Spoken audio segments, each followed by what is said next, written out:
My name is Michael Farrell. I'm with ATG.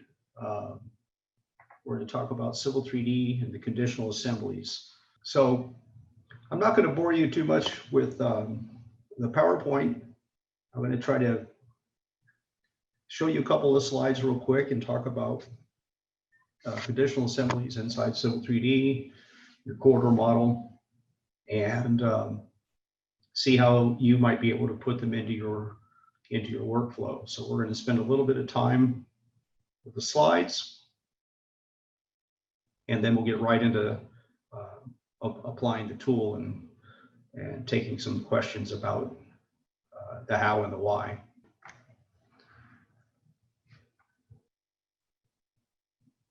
So the conditional assemblies, basically they just attach on to your normal assemblies, but they extend your ability. And you'll see this image is basically right out of the help file. It talks about, you've got 2 lanes, and then there's a quote conditional cut or fill, and then you can apply whatever you need to do out on the other side of that assembly. And essentially what the conditional assembly is, it's kind of like a programming language. It basically says, if this is true, then do this other thing. If it's false, then don't do that. And then you'll see that last graphic there is going to show you what the assembly is actually going to look like inside your drawing. The question is, conditional subassemblies and what can I do with them? Basically, the conditional subassemblies, they're technically a logic statement, and they allow you, the user, to apply a different set of assemblies to fit the conditions. And they're just like a programming statement that says, if a certain condition exists, then you do whatever else I'm telling you. Okay? Now, probably the last slide I'm going to show you before I actually jump into Civil 3D and start applying it. But you'll notice that when I start actually inserting the conditional assembly into my model, it looks different. It behaves different, and that's the layout mode. Essentially, the layout mode is just a way for you to sort of graphically represent what you intend to do. And what I'm going to try to show you in my example is that if you stack them well and name them pretty good, then it'll help make more sense. First point is to use the layout mode to your advantage. Make sure that you rename the components, and don't forget what your targeting parameters are. So you'll see in this first picture, I've basically taken this assembly components, conditional cut or fill, that's its name. But I've renamed it over here in such a way that I know that, hey, if it's, up to 1/2 foot of cut, target the EG. If it's between 1/2 foot and 4 foot of cut, do something else. So keep these pieces in mind: the layout mode, renaming your components, and your targeting. So now I'm going to switch over into a file. Now I've got a basic surface in here. There we go. The first thing I'm going to do is just go ahead and throw in a really basic alignment. And that's what we'll work from.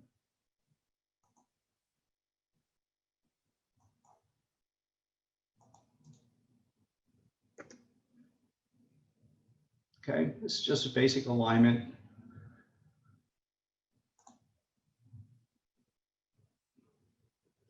And of course, to make a corridor, you have to have an alignment and a profile. So we'll get that guy put in there.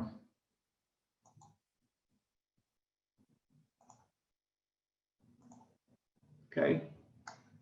So that's what our ground is doing through there. And then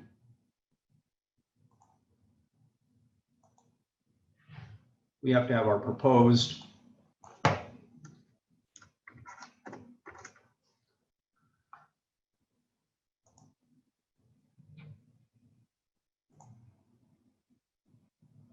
And I'm just going to get crazy here because it'll help you guys see what we're trying to do. All right.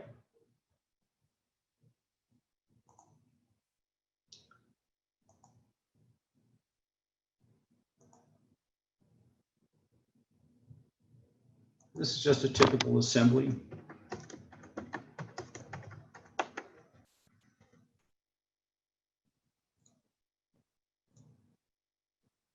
And then I have to find my tool palette here.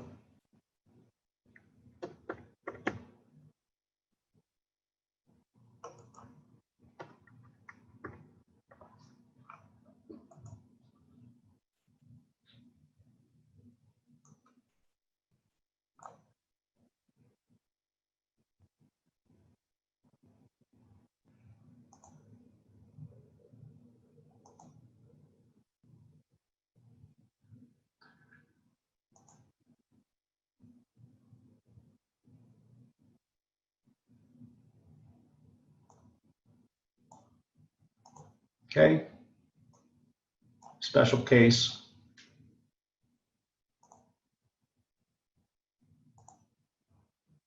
And we'll put that baby in there.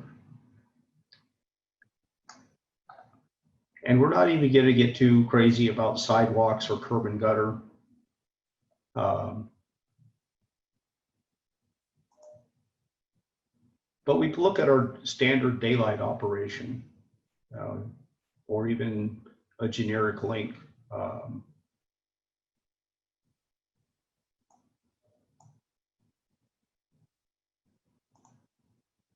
Okay, my favorite, everybody likes links slope to surface.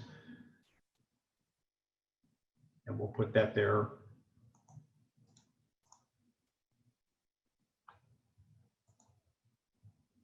And that's his parameters. Okay. So in a normal situation,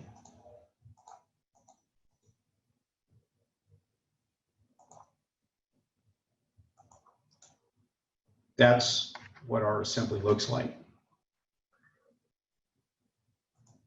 Typically, I like to get into my assemblies and check all my components. Link slope, that all makes sense to me. I didn't put in a good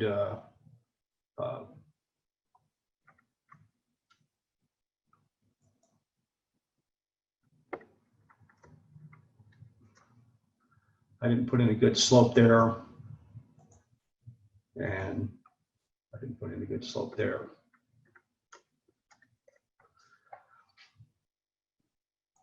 Okay. And then another habit I like to have is I change these guys' name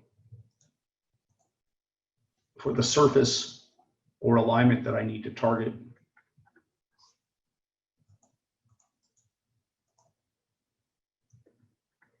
Okay.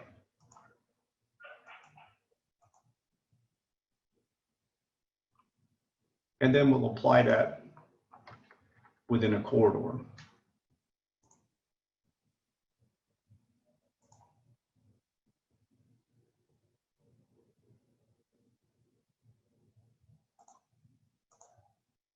All right.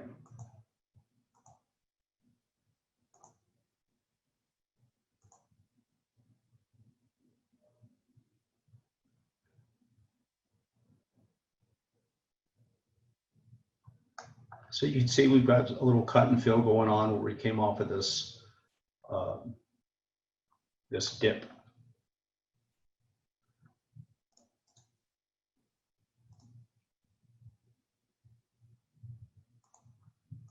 Make sure it's all behaving as I expect it to. Looks like it is. So a little cut, little fill. You can tell by the code when you're cut and fill reds and blues. So it's doing what it's supposed to do. Now, the next question, or the next typical engineering challenge is that when you have a situation like this, where this road is going to encounter, potentially a lot of cut or potentially a lot of fill, you need to start making, an engineering decision. If my cut or fill is less than, what would I do? If my cut or fill is greater than, what would I do? And you could try to go through the corridor and map different assemblies within those regions. You can say, oh, this part here, right here, I can apply assembly number 1. And then the cut gets a little too deep. I need to do some benching or something. So I'll apply assembly number 2. And you could try to take that approach to where you chop the corridor up into different assembly regions to try to deal with the different engineering conditions, right? You could even have a soil report that gives you different classifications of soil, rock, sand, shale, and those various subsurface conditions can also then have you playing those games of, well, if there's rock, well, I can cut it 1-to-1. And if there's sand, then I need to have, stabilization, and I have to, grade at a shallower slope and do benching. And, so there's all those design considerations. And if you start trying to chop your corridor up so that you could deal with those design considerations, you're going to have a lot of special assemblies to deal with that. Okay.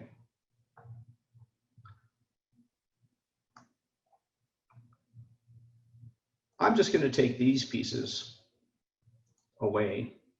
Just going to copy those guys down here.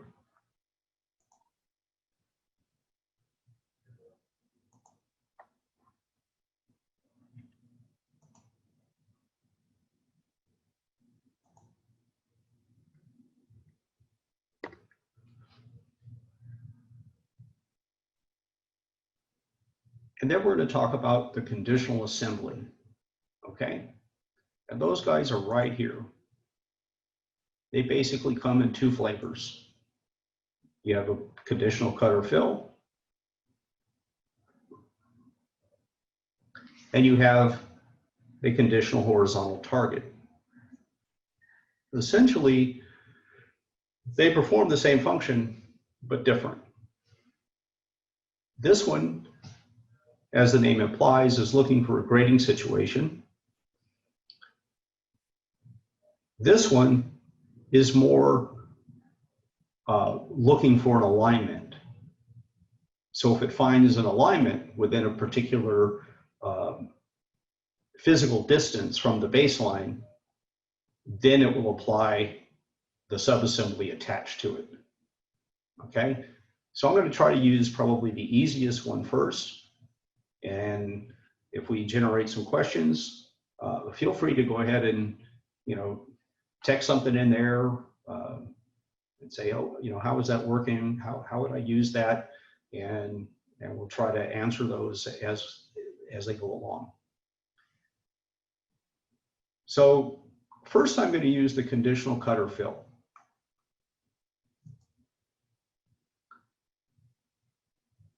And you'll see he wants to know where the marker point is. I can insert him, I can replace him, I can even just have him detach from the assembly entirely, which is probably a bad habit. And I'm going to put this guy right here, just like the other guy. And you'll see that in layout mode, that's what this is right here. It's layout mode. It has this label on it. It says cut 0, blah, blah, blah, 99999.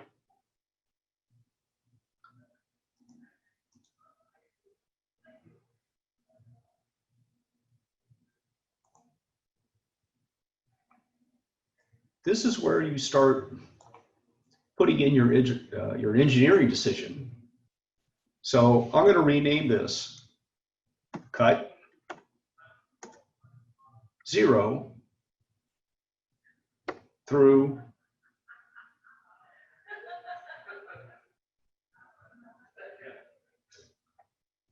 0.6. Okay. On the parameters tab, this is where I have to tell it the layout width and this grade and how far out it looks. None of this means anything. It basically just controls what it looks like in space. Okay?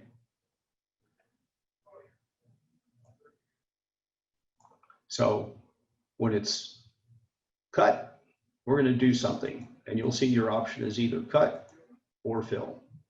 It just has those options. Okay?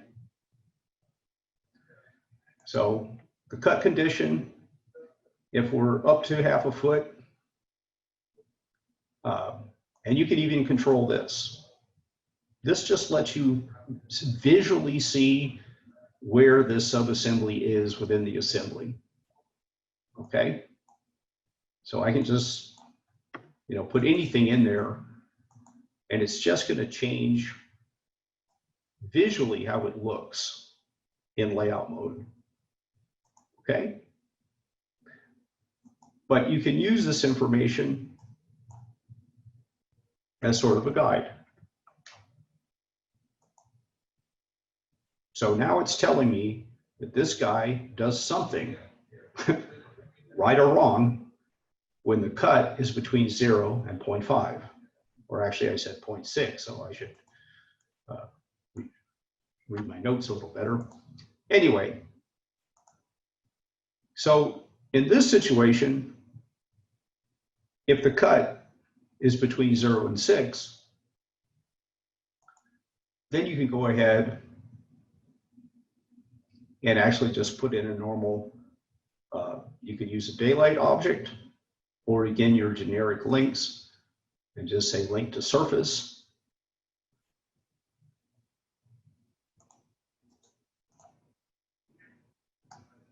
And so this guy, his properties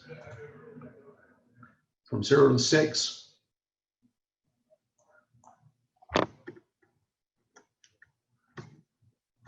that's what his name is going to be.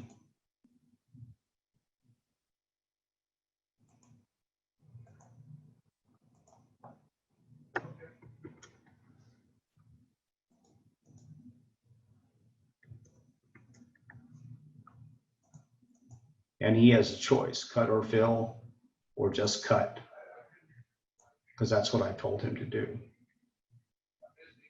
I could let it stay cut and fill, but if I just want to use this in a cut situation,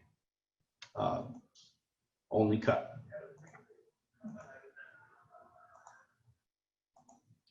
And so I've created one condition.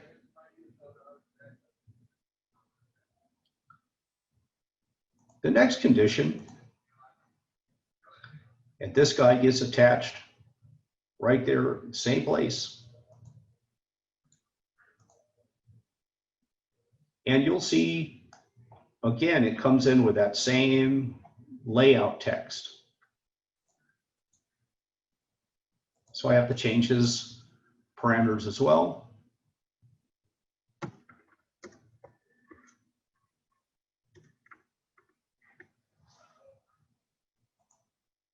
Yeah, I know. I like to use that.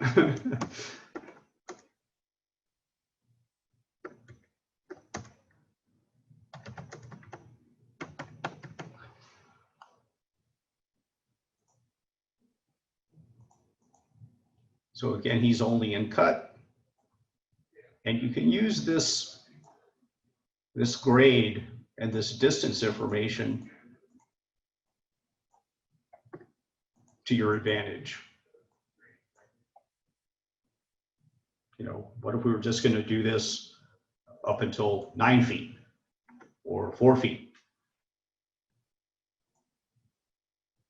And you can also change these distances to help you keep track of these endpoints.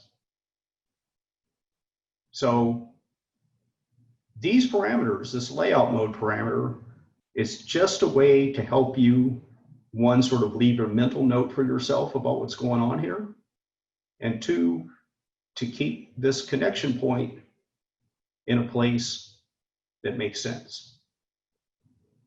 Okay?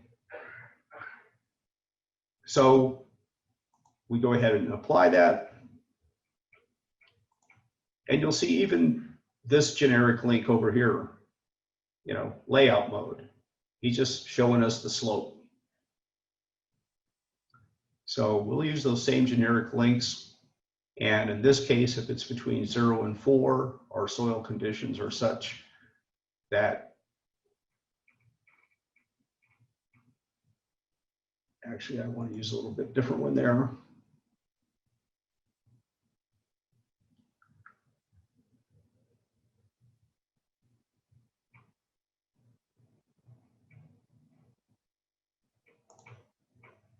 We're going to introduce sort of a benching situation.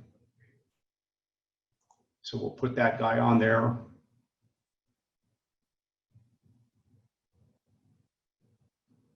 And probably one more. And we'll copy this one.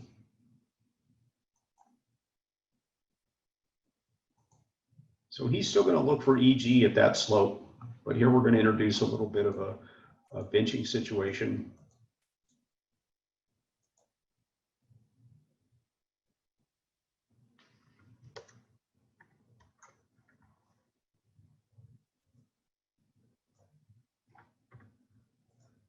Okay. So he's 3 feet. 4 to 1.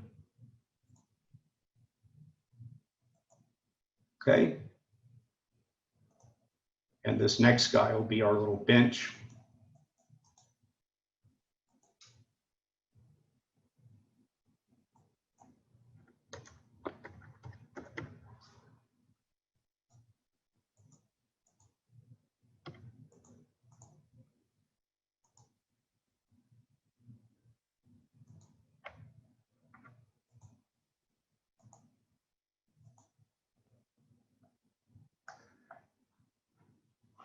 And so those are our cut conditions.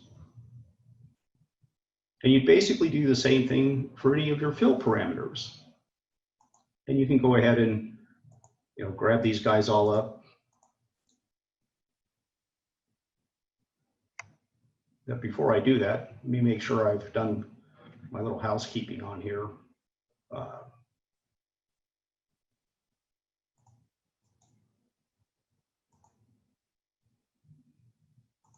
Let's see, does he have any targets?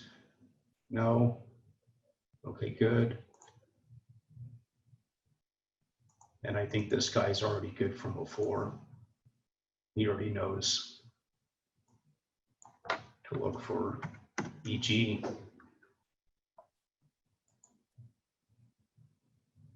I just put that in there to help me know what my targets in those regions are. Okay.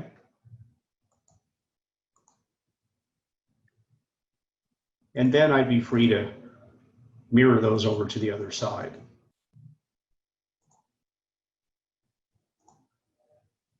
Hey. Did I accidentally click move to?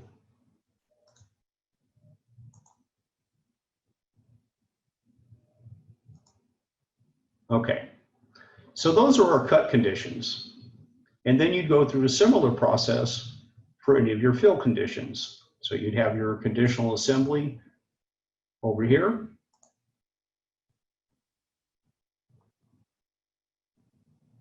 And he'd go on there.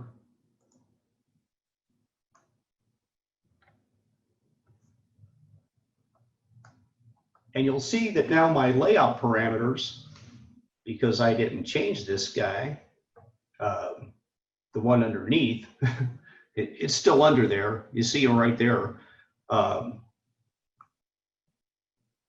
So we'll change those parameters.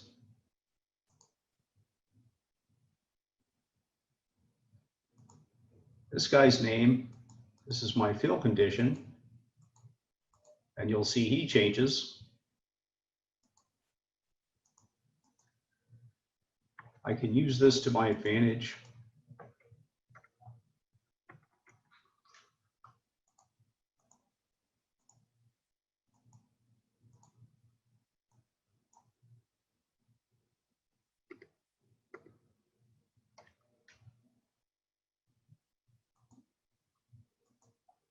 And so now I've changed those layout parameters just so that I can see what's happening. Okay? And then we'll grab that guy.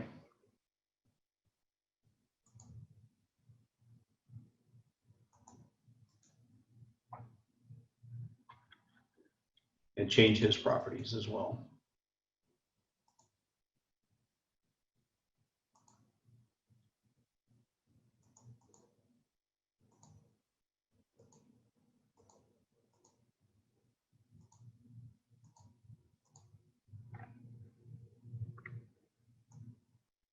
So whatever your sales report has told you to do. So we have those pieces of information. And let me make sure I've got all this guy going. 0 to 6, 6 to 4, and 0 to 2. So that all makes sense. This guy here actually needs to be just a little bigger because it needs to be the next distance up, okay? Or it won't work and they'll kind of run into conflict with each other.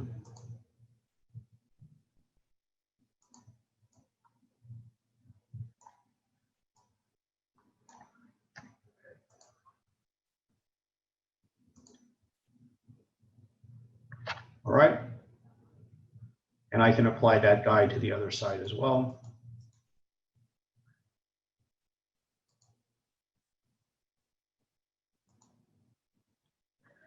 He just doesn't like that mirror operation. Either that or I'm cross-eyed today.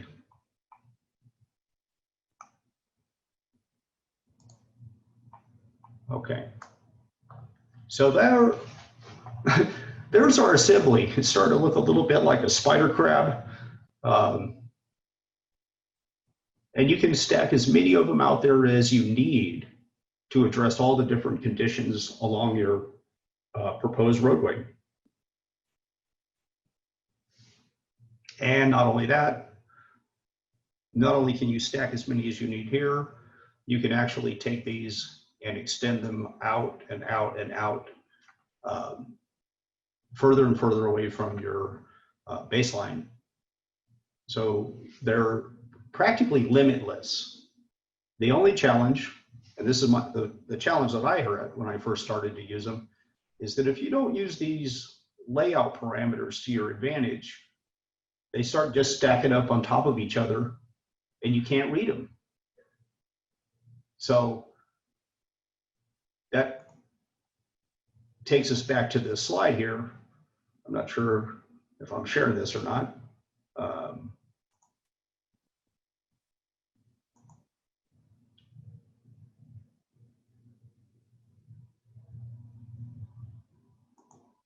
So that takes us back to this slide, you know, to emphasize that.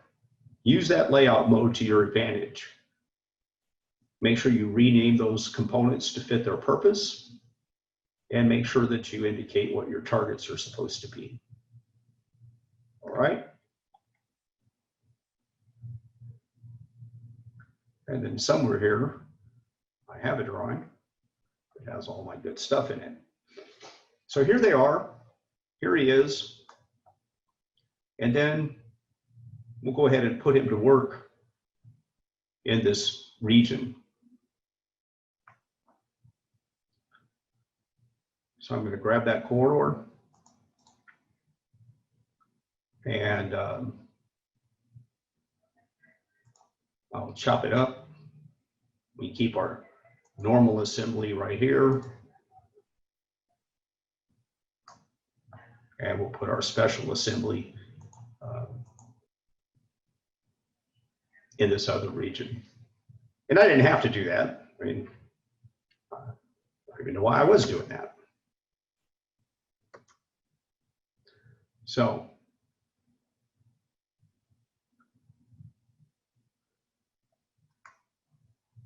we'll just jump in here.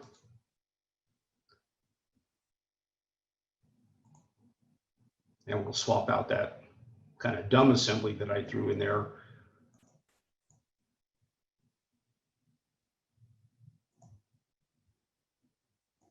And we'll use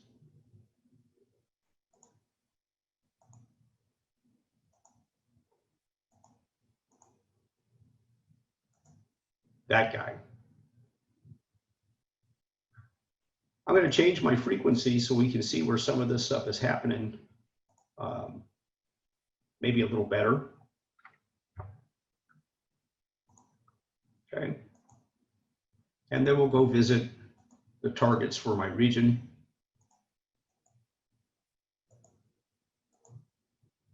Okay. And you can see how naming the assembly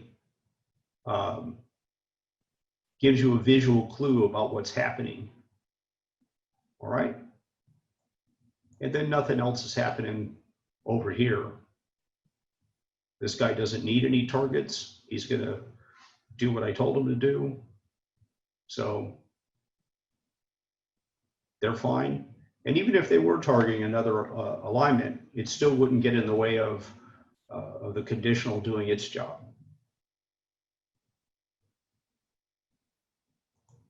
All right. So we apply that.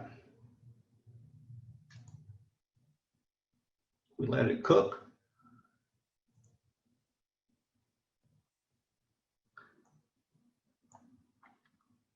And then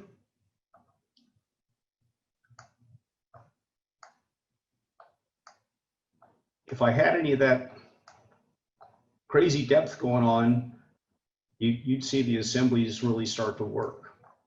And so I'll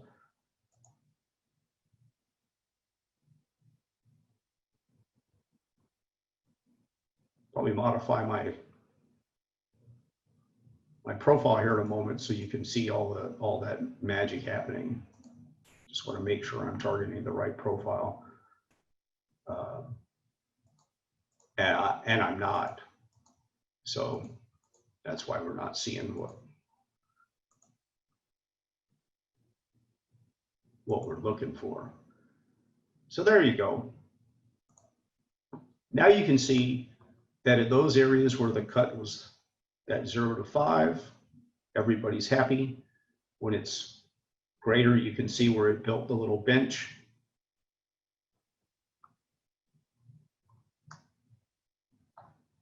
So you can see that essentially I've allowed the corridor model to make to take those engineering constraints and that engineering design thought process and do this magic over here with this little spider crab looking out and looking at the model and saying, what do I do here? Am I shallow enough that I can just slope to match existing? Or am I so deep that I need to do this benching? We've turned this assembly into a decision matrix that allows it to consider the model and do what we need it to do in those areas. Everybody see that? We're all okay on that? And then we'll pop in here. Oh, Kevin's got a question. So we'll pop in here and you can see that the model did exactly what I asked it to do. See, here's a little shallow section of fill. It's happy right there. And it did the same thing over here. Let me grab that question. Or did he run away? Kevin, there you are. What was your question, sir? Wild fluctuations in the weather that there have never been before. Really? I'm going to have to ask you to repeat that. That was that's pretty much the wrap for today. Just understand that the conditional horizontal target, he has the similar constraints as the conditional cutter fill, because when you put it into your assembly, and I'll put one in on this guy just so you can see that you're going to get the same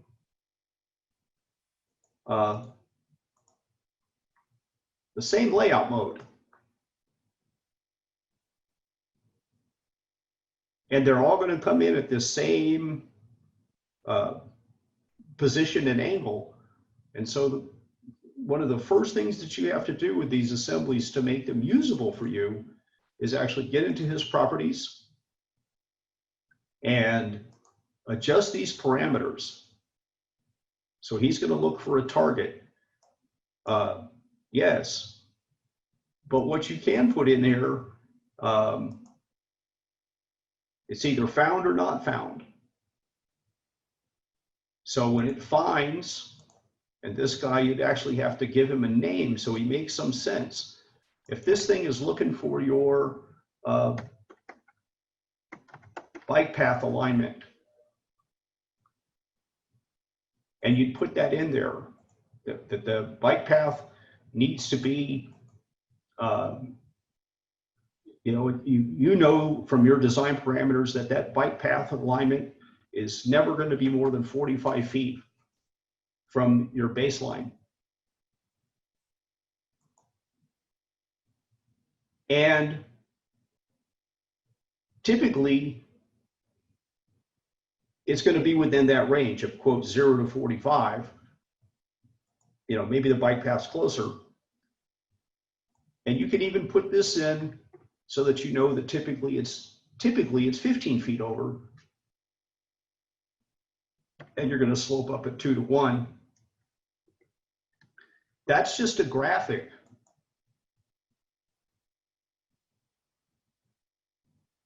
to help you create the assembly properly. Later, when you apply this assembly in your corridor model, it'll do what you've asked it to do. And so basically on this guy, I would attach the components to make the bike lane. And when it finds an alignment over there for the bike lane, then it will build my bike lane. Optionally, I'd have to have another one that says not found, so that when there is no bike lane, then it would build the normal grading condition for that shoulder or edge or whatever was happening on that side of the road. And you can combine these, you can use these together, you can use them separate. Pretty much the only thing that's going to get in the way is your naming convention and your ability to lay them out in such a way that you can see them and control them. All right? Otherwise, they just get all stacked up on top of each other, and you can't visually kind of guess what's going to happen. And that's the intent of adjusting your layout parameters so that you can have at least a visual clue about what your assembly is going to do inside that corridor.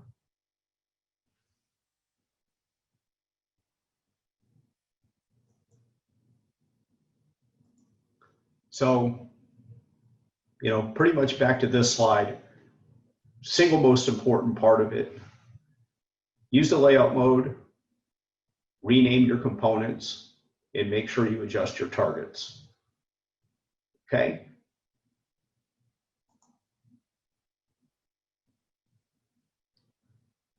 Oh, okay. Okay. So, any questions, comments? Anybody see where you can apply this within your existing corridor models, or where you've had opportunities that maybe you could have used the conditional assemblies to make your corridor smarter, stronger, more powerful?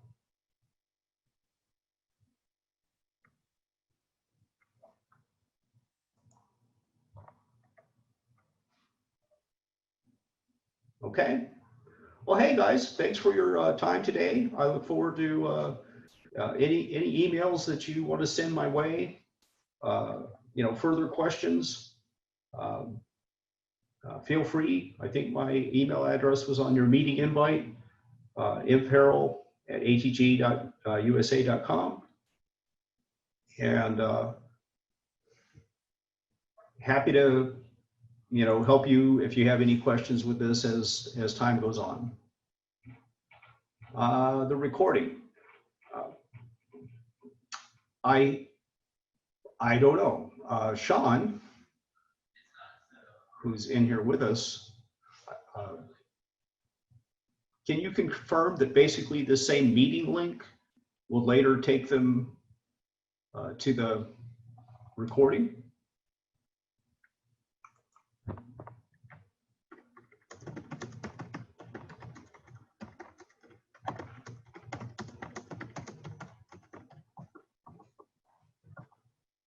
I'm waiting on that answer. I think the same meeting link would later take you to the recording.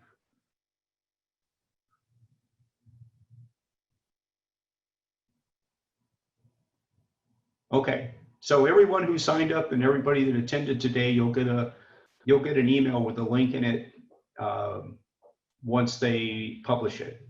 They'll do a little bit of cleanup on this and maybe get rid of any background noises that don't belong, and add a title page and some other stuff to the front and back, and then they'll send you guys a link probably within a couple of days. All right.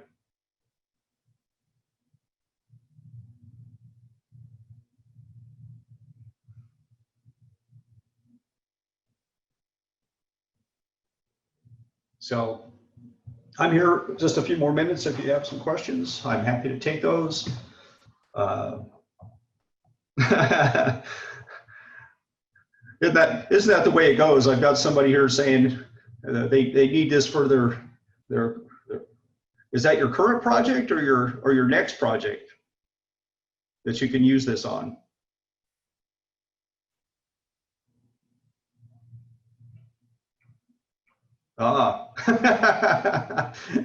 And so you guys kind of suffered through it the hard way, didn't you?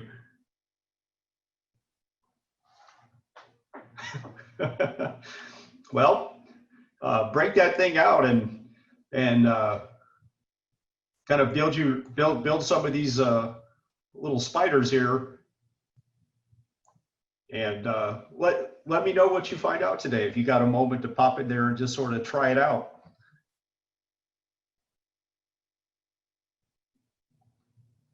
But yeah, these conditionals are, like I said, probably the hardest part of them is keeping the naming convention straight and adjusting your layout mode so that you can still click on them and access them. But they are a real time saver when you have, variable conditions. That's where their absolute strength is. If you have a situation where, you've got, strange cuts on one side of the road and strange fills on the other side of the road, and you want to be able to let the model figure that out, then that's where the conditional assemblies really raise up and elevate your ability to make those design decisions from the data. You know, let the data and the modeling process work together. You know, I first encountered them on a roadway project in Alaska. Sure, a specific tutorial on the conditionals.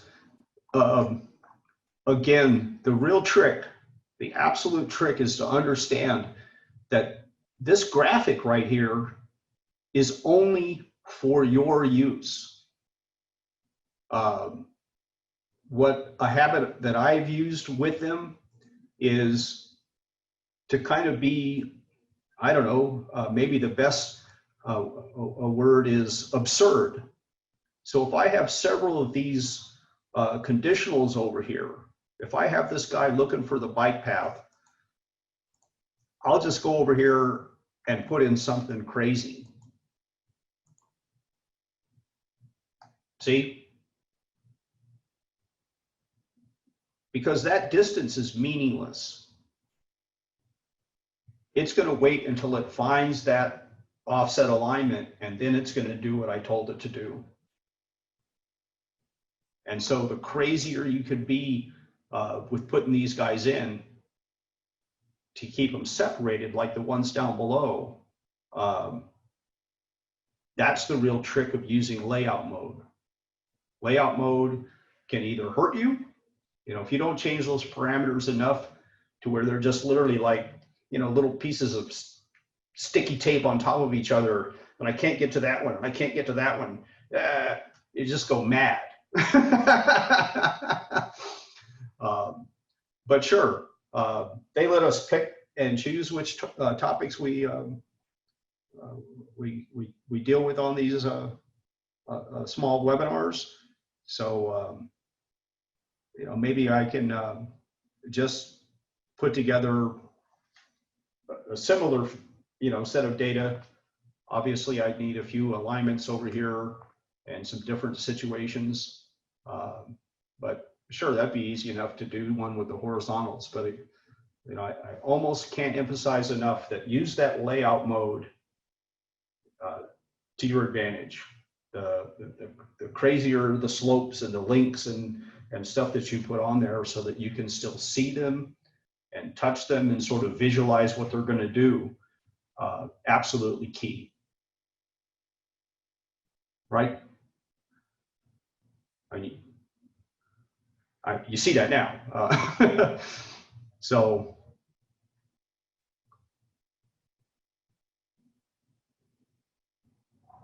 but that's,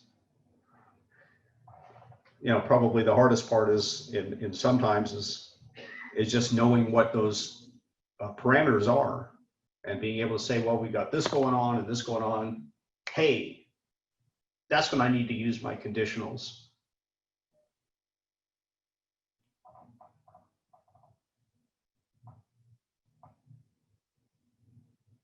Yeah, that target not found, because you basically have to have one for each.